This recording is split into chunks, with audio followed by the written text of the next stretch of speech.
हम वर्णों पर बात कर रहे थे और वर्णों को हमने विभाजित किया था और हमारा जो अंतिम विभाजन था वो था अभ्यंतर प्रयत्न के आधार पर या अवान्तर प्रयत्न के आधार पर। अवान्तर प्रयत्न या अभ्यंतर प्रयत्न के आधार पर हमने बहुत अच्छे से वर्णों को समझा और लिखा। उसके बाद हम बात कर रहे थे स्वर तंत्रियों में कंपन के आधार पर। किसके आधार पर? स्वर तंत्रियों में कंपन के आधार पर। अब ये कंपन क्या होता है और ये कहाँ होता है? ये होता है हमारी स्वर तंत्रियों में। ये स्वर तंत्रियाँ क्या होती है? तो हमारी जो श्वास नलिका है, इस श्वास नलिका के ऊपर का जो भाग है, इस श्वास नलिका के जो ऊपर का जो भाग होता है वो क्या कहलाता है दोस्तों? स्वर तंत्र कहलाता है। क्या कहलाता है? स्वर तंत्र कहलाता है। और ये स्वर तंत्र ही समस्त वर्णों के उच्चारण में अहम भूमिका या मुख्य भूमिका निभाता है। हमारे फेफड़ों से जो वायु बाहर निकलती है वो इसी स्वर तंत्र का इस्तेमाल करके आती है। अब फेफड़ों से जब भी हम किसी वर्ण का उच्चारण करते हैं तो वो इसी स्वर तंत्र का इस्तेमाल करेगी। इस स्वर तंत्र में क्या होता है? इस स्वर तंत्र में दो बहुत पतली पतली झिल्लियां होती है। जो हमारे फेफड़ों से वायु बाहर आती है वो वायु इन पतली झिल्लियों का इस्तेमाल करके ही बाहर आती है। तो जब हम इन सभी वर्णों का उच्चारण करते हैं तो इन वर्णों के उच्चारण के दौरान जो वायु बाहर आती है वो इन झिल्लियों का स्पर्श पाती है, स्पर्श करती है। और स्पर्श करती है तब कुछ वर्णों के उच्चारण में घोष या कंपन उत्पन्न होता है और कुछ वर्णों के उच्चारण में घोष या कंपन उत्पन्न नहीं होता है। तो हमने स्वर तंत्रियों के आधार पर दो परिभाषा या दो बातें समझी है। क्या है? कुछ वर्ण ऐसे हैं जिनमें घोष होता है और कुछ वर्ण ऐसे हैं जिनमें घोष नहीं होता है। तो हम इस आधार पर दो भागों में वर्णों को बांट सकते हैं। एक है क्या? अघोष, और एक हो जाएंगे सघोष। क्या हो जाएंगे? सघोष। घोष का मतलब ही क्या हो जाएगा? कंपन। क्या हो जाएगा? कंपन। ठीक। सघोष को क्या कहा गया? घोष। और घोष का ही क्या हो जाएगा? कंपन। क्या हो जाएगा? कंपन। ठीक। बताइए, अ का मतलब रहित। अ का मतलब रहित या न के अर्थ में। ठीक। अर्थात ऐसी ध्वनियां जिनका उच्चारण करते समय हमारे स्वर तंत्रियों में या हमारे श्वसन तंत्र में या स्वर तंत्रियों में कंपन नहीं होता हो। क्या नहीं होता दोस्तों? ऐसे वर्ण अघोष। अघोष का मतलब क्या हो जाएगा? जब हम किसी वर्ण का या किन्हीं वर्णों का उच्चारण करेंगे तो हमारी स्वर तंत्रियों में कंपन नहीं होगा। ऐसी ध्वनियों को क्या कहा जाएगा? अघोष कहा जाएगा। क्या कहा जाएगा? अघोष। सघोष सहित। क्या हो जाएगा? सहित। ठीक। अर्थात स का मतलब सहित, घोष का मतलब वही कंपन। अर्थात ऐसी ध्वनियां जिनका उच्चारण करते समय हमारे श्वसन तंत्र में क्या होता हो? कंपन होता हो, उन्हें कौन सी ध्वनियां कहा जाएगा? सघोष या घोष ध्वनियां कहा जाएगा।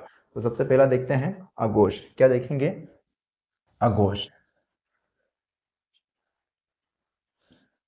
क्या लिखेंगे दोस्तों? व वर्ण, व वर्ण जिनका जिनका उच्चारण जिनका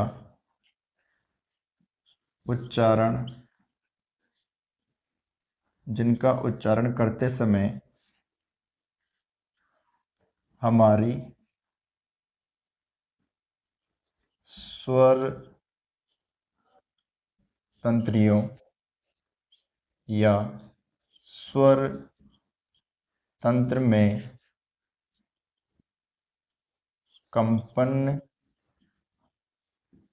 होता है उन्हें क्या कहा जाता है? उन्हें अघोष। स्वर तंत्रियों में कंपन होता है, नहीं नहीं, कम स्वर तंत्रियों में कंपन नहीं होता है दोस्तों। क्या नहीं होता है? कंपन, कंपन नहीं होता है, कंपन नहीं होता है उन्हें अघोष, अघोष ध्वनियां कहा जाता है। क्या कहा जाता है उन्हें? अघोष ध्वनियाँ कहा जाता है। और ये कौन कौन सी हो जाएगी दोस्तों? तो कौन कौन सी हो जाएगी? तो किसी भी वर्ग का पहला दूसरा, देखिएगा, क, ख, च, छ, ट, ठ, त, थ, प और फ। ठीक, इसके साथ साथ श, श और स। ये जो समस्त ध्वनियां दोस्तों, ये कौन सी कहलाएगी? अघोष ध्वनियां कहलाएगी। क्या कहलाएगी? अघोष ध्वनियां कहलाएगी। अघोष हमने क्या समझा?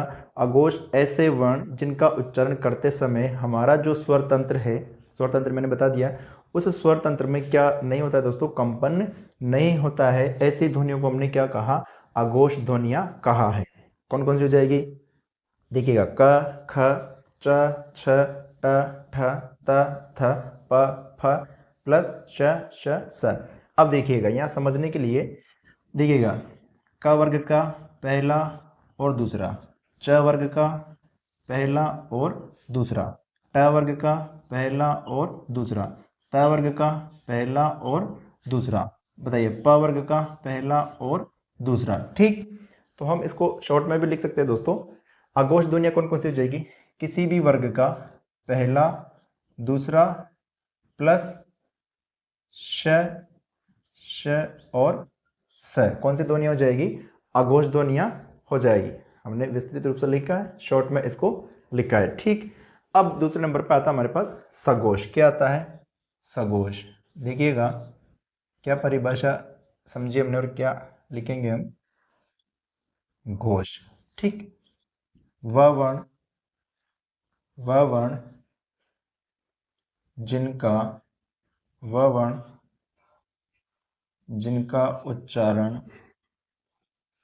जिनका उच्चारण करते समय हमारी स्वर तंत्रियों या स्वर तंत्र में कंपन होता है, वो क्या कहलाती है दोस्तों? कंपन होता है, वो क्या कहलाती है? सघोष या घोष ध्वनियां कहलाती है। क्या कहलाती है? सघोष या घोष ध्वनियां कहलाती है। अब कौन कौन सी हो जाएगी? तो देखिएगा, पहला दूसरा यहाँ ले लिया, तो क, ख कौन कौन सी हो जाएगी? ग, घ और ग। ठीक, छ, छ, ज, झ और य। ठीक, उसके बाद ट, ठ, ड, ढ और ण। ठीक, फिर इसके बाद द, ध और न। ठीक, इसके बाद क्या हो जाएगा? प, फ, ब, भ और म। ठीक, ये जो पांचों वर्गों के व्यंजन है वो यहाँ आगे दोस्तों, पहला दूसरा यहाँ है, तीसरा चौथा पांचवा यहाँ है। इसके साथ साथ और क्या हो जाएंगे? और हो जाएंगे हमारे सभी स्वर। कौन से हो जाएंगे दोस्तों? सभी स्वर। बताइए, स्वरों के नजदीक क्या पढ़े थे हमने? स्वरों के नजदीक कौन सी पढ़ी थी? अंतस्थ ध्वनियां, य, र, ल, व। ठीक, तो बताइए, सभी स्वरों के साथ साथ क्या आ जाएंगे? य, र, ल, व। ठीक, एक कौन सा बचा था? है, क्योंकि है यहाँ पर नहीं आया। तो घोष ध्वनियां कौन सी हो जाएगी दोस्तों? वह वर्ण जिनका उच्चारण करते समय हमारे स्वर तंत्रियों में जो श्वास नलिका के ऊपर है उनमें कंपन होता है, उसे हम क्या कहेंगे? घोष ध्वनियां कहेंगे। और इन्हीं घोष ध्वनियों को क्या कहा जाता है? सघोष ध्वनियां कहा जाता है। अब देखिएगा, यहाँ पर एक स्थिति बन रही है, पहला दूसरा तो यहाँ आ गया।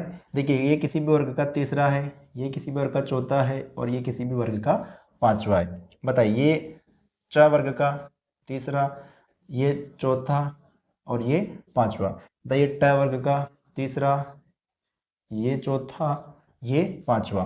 ये त वर्ग का तीसरा, ये चौथा, ये पांचवा। ये प वर्ग का तीसरा, ये चौथा और ये पांचवा। तो यहां से भी हम एक शॉर्ट टेबल बना लेते हैं दोस्तों। और क्या बनाएंगे? देखिएगा, बताइए सगोश ध्वनियाँ कौन सी हो जाएगी? किसी भी वर्ग का तीसरा, चौथा, पांचवा। तो किसी भी वर्ग का तीसरा, चौथा और पांचवा प्लस क्या लिखा हमने, क्या लिखा? सभी स्वर। क्या हो जाएंगे? सभी स्वर। बताओ स्वरों के नजदीक कौन सी ध्वनियां है? य र ल व। कौन सी है? य र ल व और एक उसमें व्यंजन बचा ह। बताइए ये कौन सी ध्वनियां हो जाएगी? सघोष या घोष ध्वनियां हो जाएगी। ठीक, इसको बहुत ही छोटे स्वरूप में समझा हमने। अघोष या अघोष ध्वनियां कौन सी हो जाएगी? आ का मतलब क्या होता है? नहीं, अर्थात ऐसी ध्वनियां जिनका उच्चारण करते समय हमारे श्वसन तंत्र में घोष नहीं होता हो, कंपन नहीं होता हो, ऐसी ध्वनियां क्या कहलाती है? अघोष ध्वनियां कहलाती है। कौन कौन सी हो जाएगी? तो किसी भी वर्ग का पहला, दूसरा प्लस श श स प्लस श श श। कौन सी ध्वनिया हो जाएगी? अघोष ध्वनिया हो जाएगी। और यदि संख्यात्मक रूप से बात की जाए तो कितनी हो जाएगी दोस्तों? ये 13। कितनी हो जाएगी?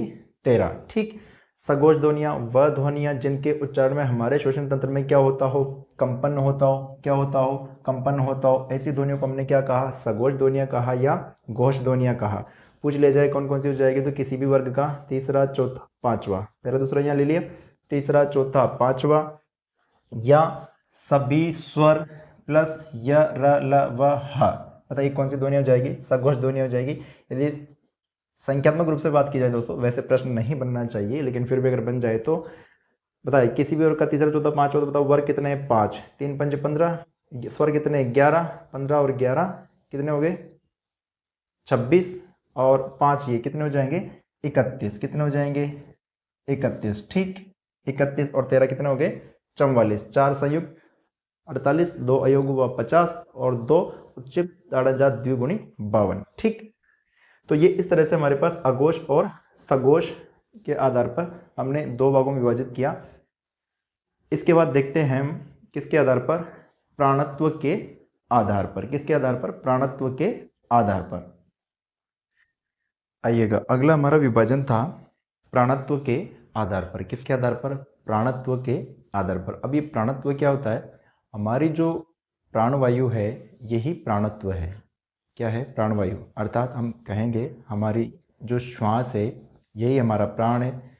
जब तक श्वास है तब तक प्राण है, श्वास खत्म प्राण खत्म। समझ सकते हो आप लोग? ठीक, तो किसके आधार पर? प्राणत्व के आधार पर। अब प्राणत्व के आधार पर कैसे, आइएगा इसे समझने की कोशिश करते हैं। सबसे पहले हमारे पास कितने वर्ण है? देखिएगा, क। मैं वापस एक बार सबको लिखता हूँ, फिर इसको समझेंगे हम। क, ख, घ, घ और घ।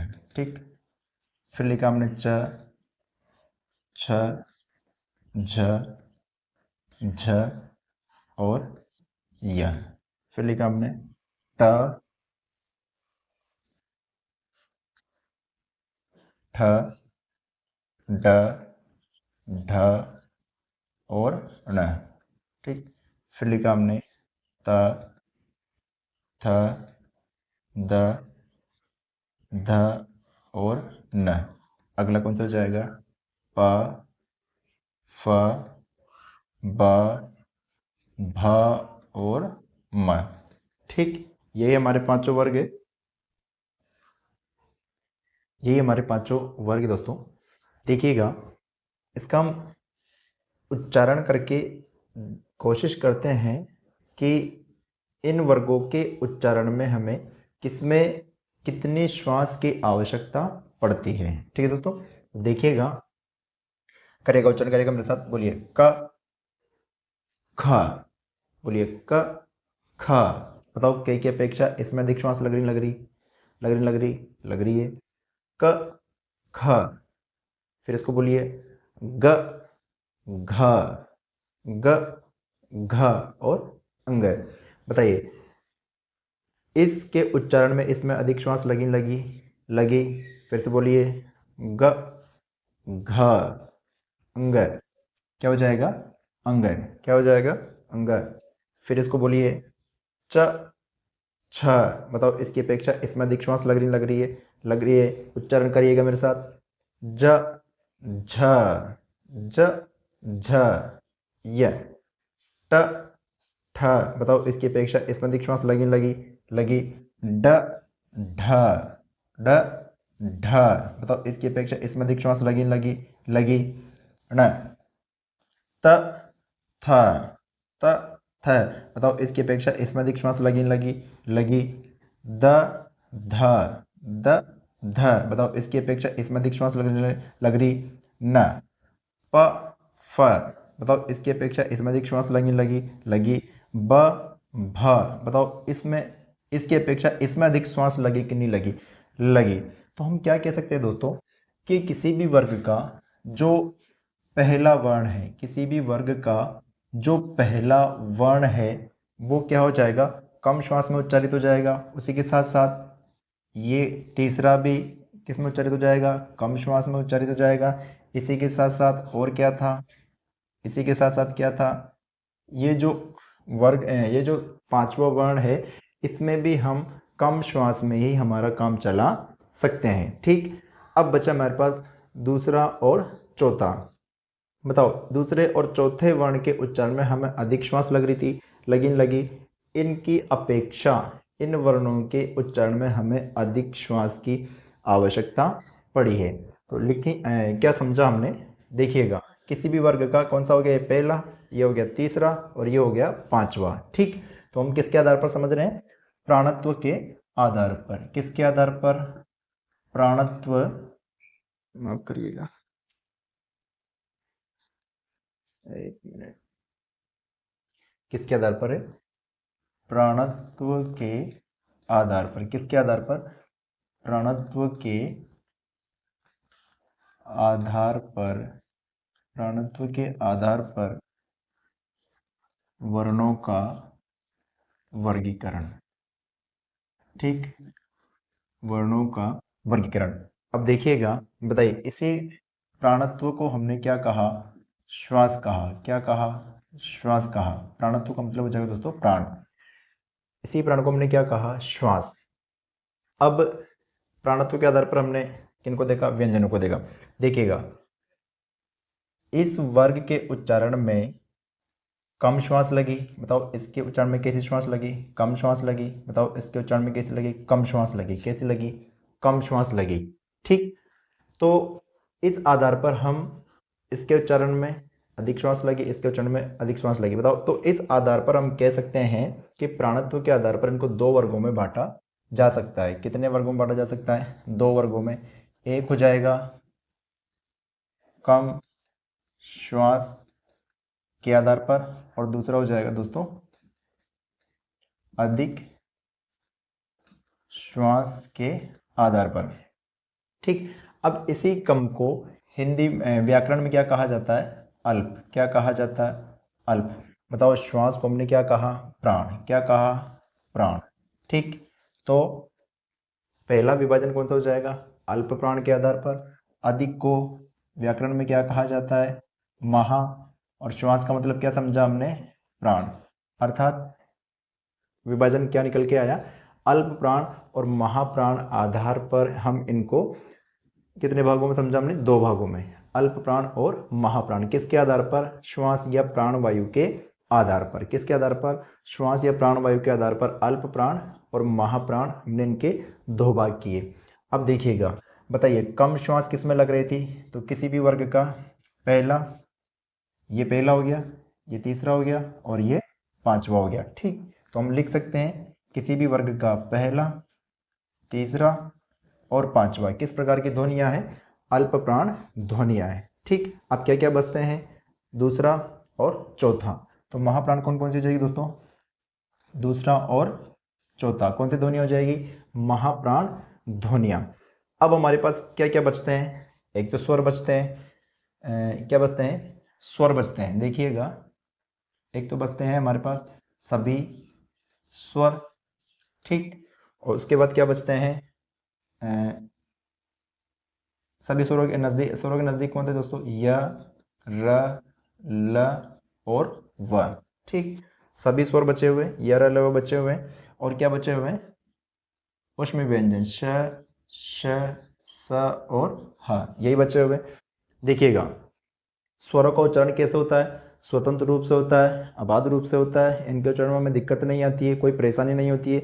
जब स्वरों के उच्चारण में कोई दिक्कत नहीं आती है, परेशानी नहीं होती है, अबाध रूप से बोले जाते हैं, तो बताओ कम श्वास में इनका काम चल जाएगा। किस में चल जाएगा? कम श्वास में। तो ये कहाँ चले जाएंगे?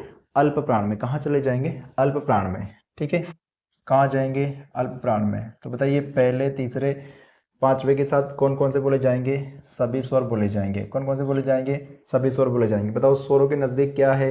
य, र, ल, व। तो और क्या हो जाएंगे दोस्तों हमारे? य, र, ल और व। ठीक, इसको हमने पिछली कक्षाओं में समझा, आप वहां देखिए समझ में आ जाएगा।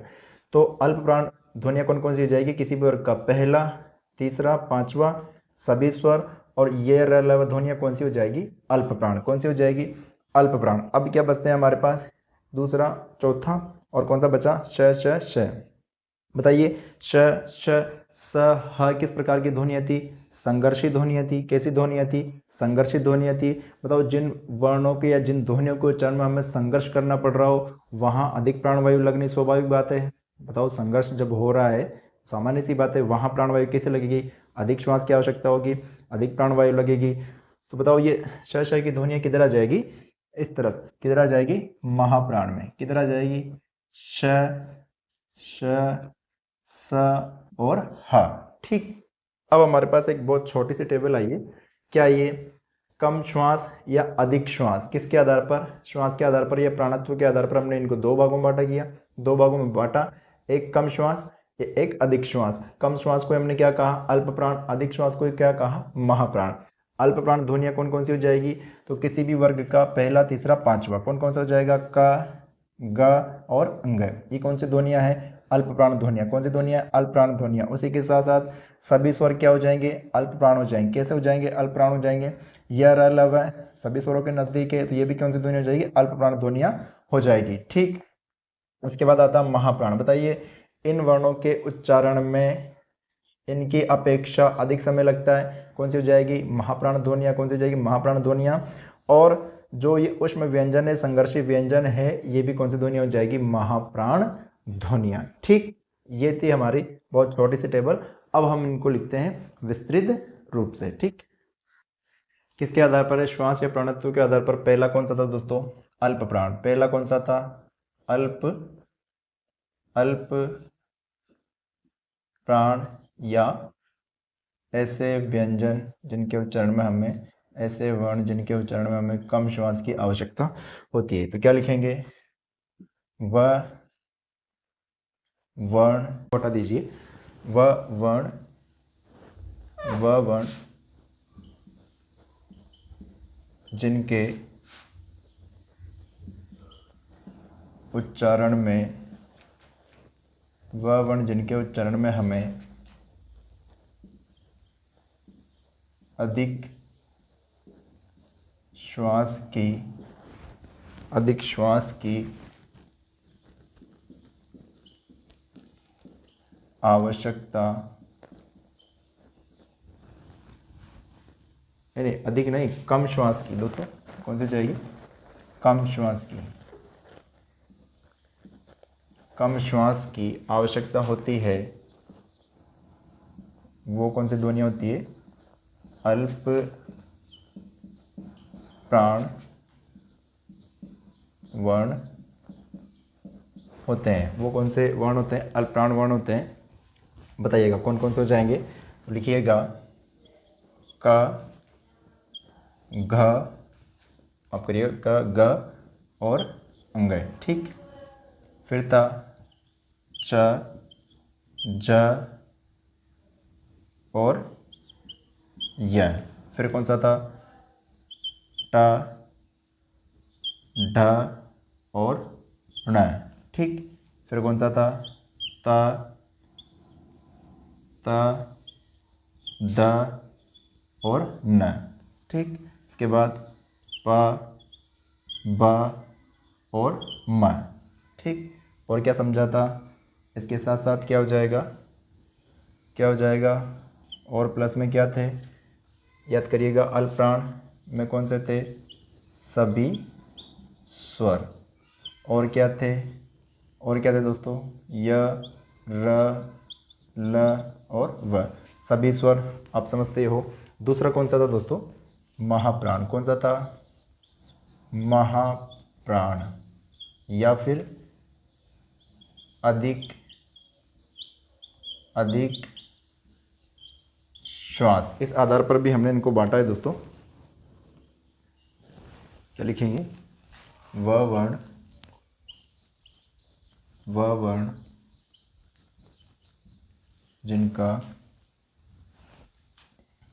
जिनके उच्चारण में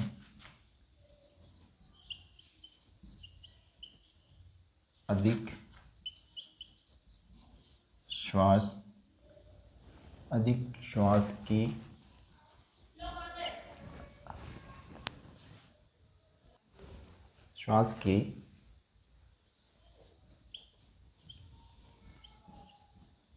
आवश्यकता होती है, उन्हें क्या कहा जाता है? महाप्राण ध्वनियाँ कहा जाता है। क्या कहा जाता है? महाप्राण ध्वनियाँ, महाप्राण वर्ण कहा जाता है। कौन कौन से हो जाएंगे ये? कौन कौन से हो जाएंगे? तो देखिएगा, एक हो जाएगा ख, एक हो जाएगा घ। ठीक, बताइए। च का छ और झ, ट का ठ और ढ, त का थ, ध, प का फ और भ। कौन सा हो जाएगा? भ। बताइए, उसके साथ साथ हमने और क्या लिखा था? इसके साथ साथ क्या लिखा था? ऊष्म व्यंजन श, स और ह। ठीक, यही लिखा था। बताइए क्या लिखा हमने और क्या समझा? अल्पप्राण ध्वनियाँ या कम श्वास के आधार पर क्या हो जाएगा दोस्तों? व वर्ण जिनके उच्चारण में हमें कम श्वास की आवश्यकता होती है, उन्हें क्या कहा जाएगा? अल्प प्राण वर्ण कहा जाएगा।